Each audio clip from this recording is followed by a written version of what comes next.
Hello and welcome back to Tears of the Kingdom Shrine tutorials and tips and tricks. Today, we're going to be going up to that floating cube to finish the North Lomei Ruins puzzles. I suggest going to the Skyview Tower in the ruins over here. It's the closest one. Despite that, though, you are going to need probably a stamina potion to get from the tower all the way to the cube. At least I did. And as you can see, I have 1.5 stamina wheels. So if you have like 2.5 stamina wheels, you probably should be able to make it on your own. But if you only have 1.5 like me, come prepared.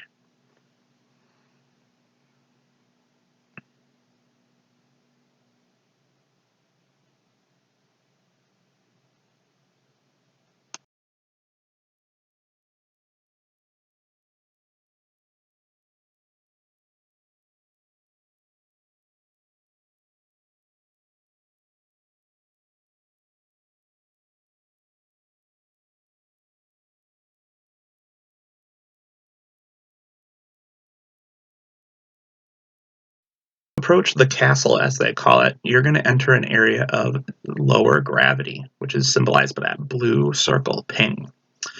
My advice is for you to land on top of the castle, unlike me, who did not land on top of the castle. Oops.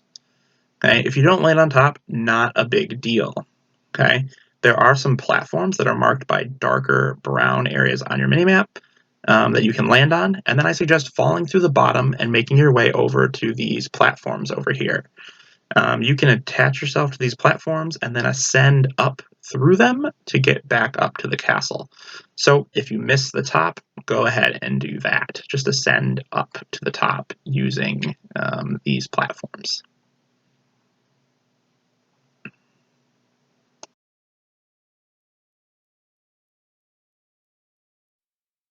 When you finally ascend back to the castle, you're going to pop up on this platform next to the shrine. If you landed on the top, this is basically the corner of the cube that is cut off. You're going to want to solve the shrine before you go any further, as it's going to be a great reset point for you while you solve this puzzle. So make sure you go in and solve it prior to starting the rest of the maze.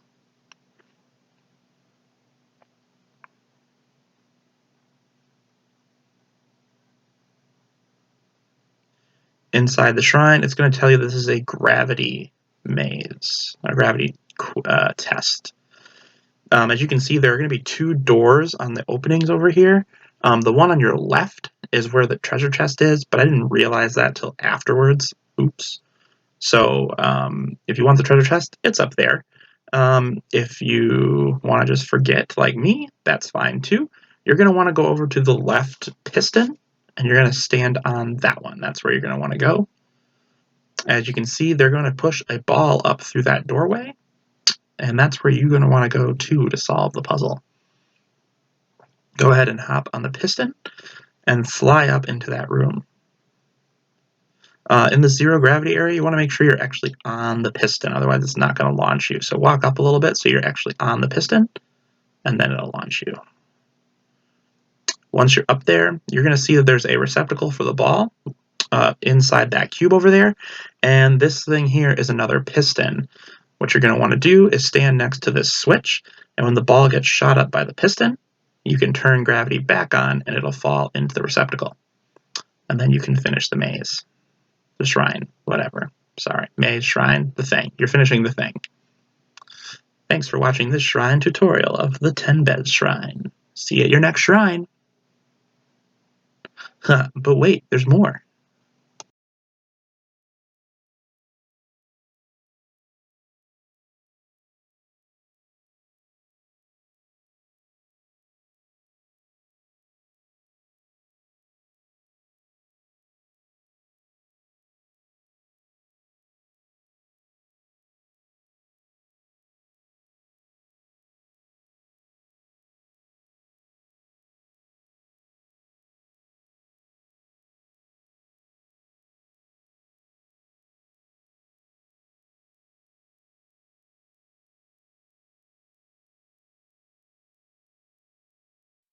Once you exit the Tenbez Shrine, you're going to want to activate the castle.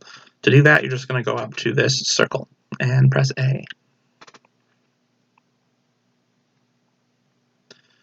When you activate the castle, the door will open and it'll tell you that you need to find 4 terminals within the castle. These terminals are pretty easy to find. There's one in the center, and then there are 3 slightly more difficult ones to find in the 3 corners. My suggestion for locating all of these is to utilize your mini-map, which is why I suggested you use the Skyview Tower I did. If that Skyview Tower is active, you can see the map of the maze as you do this, and that's going to make it way easier. So go ahead and jump into the wind, and it's going to lift you up. And then you can use that updraft to get to the first terminal. When you approach this wall, you're going to want to go left or right because the entrance is on the other side. As you'll see here, I don't get that the first time and I miss. Womp. That's okay. If you make mistakes in this puzzle, don't worry about it. It's really easy to fix. All you have to do is jump back off and you'll find another updraft. Right here, it's not as easy to see, but if you go back to the beginning, you'll see that the updraft is still there. If you're elsewhere in the maze and you fall down and you land on a platform, you will be able to create or find a new updraft in that spot. So if you make a mistake, you will be able to get back up in the air. But it's not going to be as strong as that first updraft in the beginning. As you see, we come around and we're going to get to our first terminal.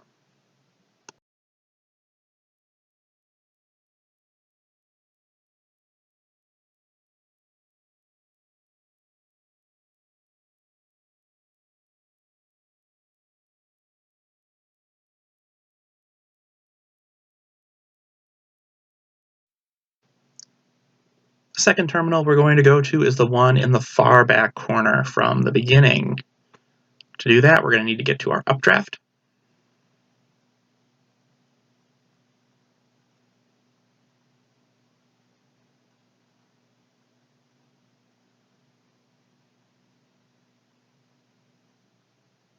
Come on. There we go. Get as high as you can get, and then start floating.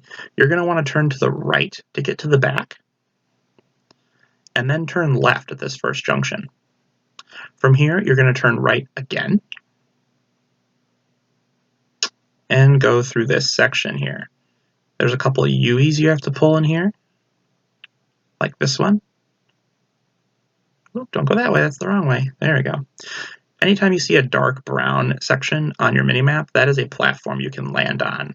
And if you do land on a platform like here, as you can see, you can get a new updraft by jumping. So go ahead and jump off the platform and there will be an updraft that will lift you up. Don't worry about it. There we go. And there's our next terminal in the back.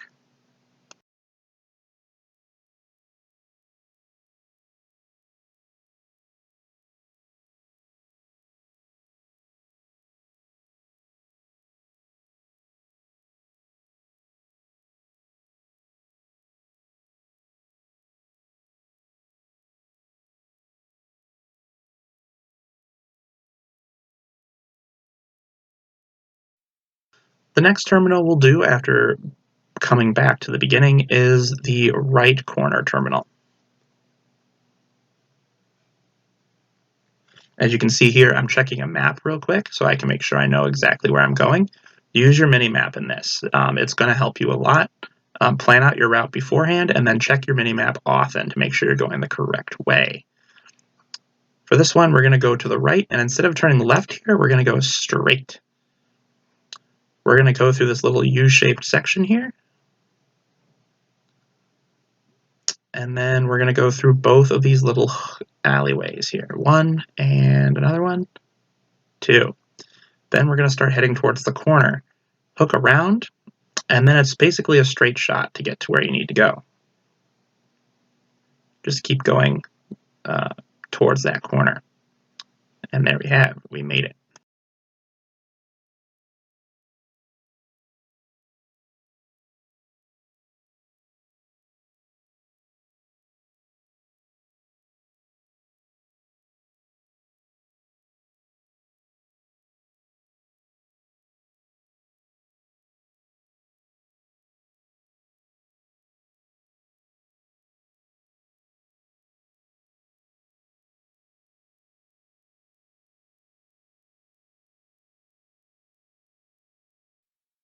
Now for the left corner. For the left corner, you're obviously going to want to go to the left off this initial breeze.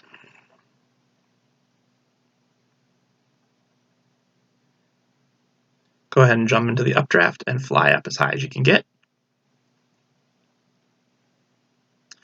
And then turn left at your beginning here. Go ahead and go through this opening, and then you're going to want to immediately turn left and do a huge U-hook through this whole thing.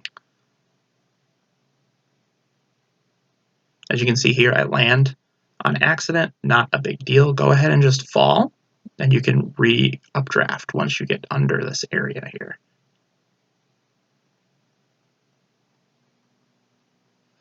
If you're worried about your stamina wheel, you can just land real quick to get some back, and then updraft up. Then you're going to go towards the corner, and just start heading into the maze, inside, following the wall here. Keep going forward until you hit this bigger section. And then here there's kind of two ways to go. You can either go straight or you can go to the left. This way's a little faster. Hook over and you're there. Once you make it to the last terminal and you activate it, a new terminal will come up on the top of the maze, the top of the castle. To get to that terminal, you don't need to worry about it. They're going to create an updraft for you to get up to the top, so you don't have to worry about that part as much. You can just ride the updraft up to that new terminal.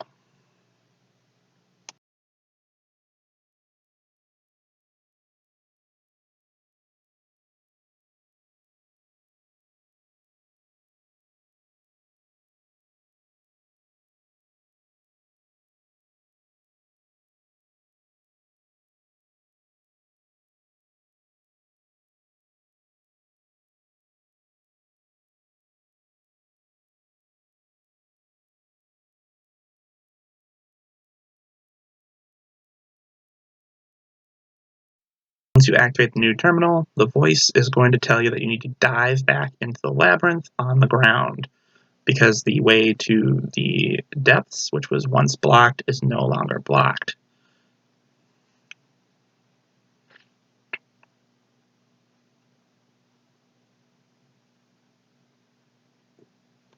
They ask you to prove your courage by diving into the depths of the earth.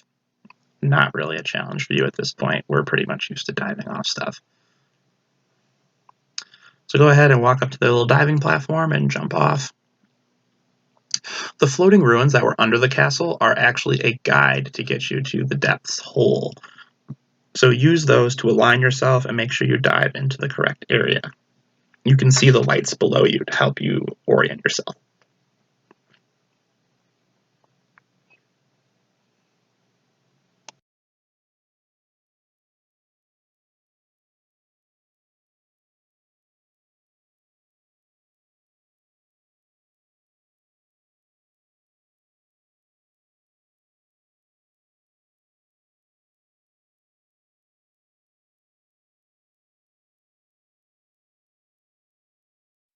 Into the actual depths in the chasm, you're going to want to put some bright bloom seeds down when it gets really dark so that you can see. I recommend doing that once you stop seeing as much gloom and the cave opens up a little bit right here. Go ahead and use your parachute, your glider, and just drop a bright bloom seed on one of the walls. That's going to help it so you can see what's going on and you don't accidentally fall to your death. When you get to the bottom down here, this room is lit up a little bit, so make sure that you don't die. And here you are in the Depths Labyrinth. All you're going to want to do is put a bright bloom seed down so you can see, and then you can pick either of the 4 stairways to go down. All of them will lead to the room of the final part of this challenge, so you can pick or choose. Apparently one of these has some pose in it. The one I picked did not have pose in it, but apparently one of them does. If you want to make sure you can see, you can throw a bright bloom seed down as just a stairwell. The final part of this puzzle is a fight. Who knew? A fight in Zelda? What? The fight is against a flux construct. These things are pretty hard, but we're going to walk ourselves through it. No worries. Alright, first of all, make sure you got your full health bar. That's helpful. And I gave myself attack up because this is a flux construct 3. You're going to need that attack boost.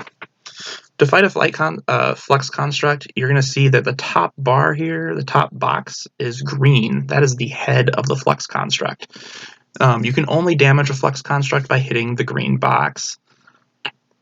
A trick for fighting these is to remove some of the blocks from its body form. I suggest moving the bottom two parts of the feet and the hands. If you remove the hands, it can't hit you, which is really helpful. So go ahead and remove those.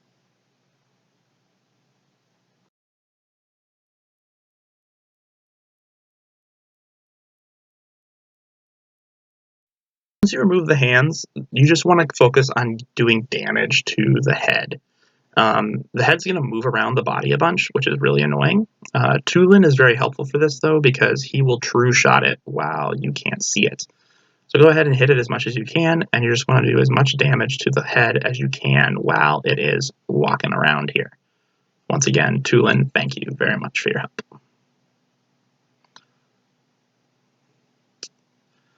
All right. Eventually, you're going to hit it enough that it's going to fall apart. That's about a third of the way through. So once you get it to about a third, it's going to break apart into pieces, which is going to be great for you. Also, try to pick up as many arrows as you can if you miss. I ran out at the end of the battle, and that made this very difficult. Oop. There we go. Once it gets to a third, the thing will break apart, and you're going to want to walk over with your best weapon and smash it as much as you can. Don't be like me and be really awkward switching weapons and then completely miss the cube on your first attack. That's really awkward. There we go. Hit it as hard as you can, and then you're going to get it about probably a little bit after halfway before it reforms. The next section of this battle is going to be the floating section. Floating section, it's going to throw some cubes at you from its floating square of death. This part is more difficult because the part you have to hit is on top and it's not easy to see. My recommendation is to stay as far away as possible and aim slightly over the middle cubes. When it comes to attack you, it's going to flip its head in the way so it can see you. Wait for that moment to strike, and then hit it with as many arrows as you can hit. If you hit it enough times, it's going to fall apart, and you can then pull out your powerful weapon and hit it, but you have to be fast to do that. Eventually, if you get it down to the final third, it'll stop doing the floating block thing, and it's going to become this massive cube. The cube is difficult because it's going to try to keep its head on the side that you can't see. That's not very fun. So you're going to want to try to make it run and switch sides so that you can see its face. Tulin is also very helpful for this part.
Eventually, it's going to get bored of being a cube, and it's going to become a golem again. Like before, go ahead and just remove those hands. That's going to make the whole thing a lot easier for you, and it's not going to hurt you. You can also remove the back parts of its feet, and that makes it harder for it to move around. It doesn't like it when you do that. This makes it so when it does its little stomp thing, it can't hurt you either. So basically, you've made it impossible for this thing to hurt you, which is fun. Boom. No damage. And just like before, you're just going to want to try to hit the cube with the eyes on it. It's going to switch around again, though, which is really dumb. And it does it really fast now, because it's angry at you. Tulin, once again, is a really big help for this part. He will make this a lot easier. Because he can hit it when you can't. Oh, see, I missed so many times.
Finally, although not very gracefully, I do manage to beat the construct thanks to Tulin, who shoots it while I'm running away.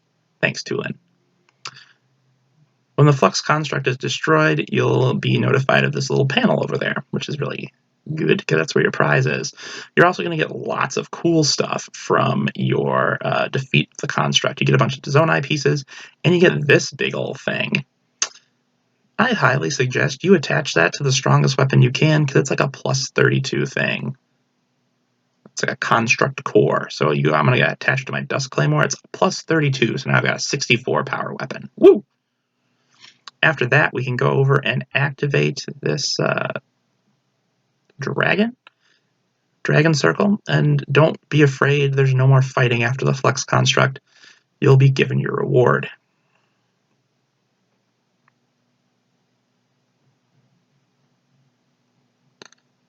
Now that you've done it, they're going to give you a piece of armor, and they do mention that it's evil.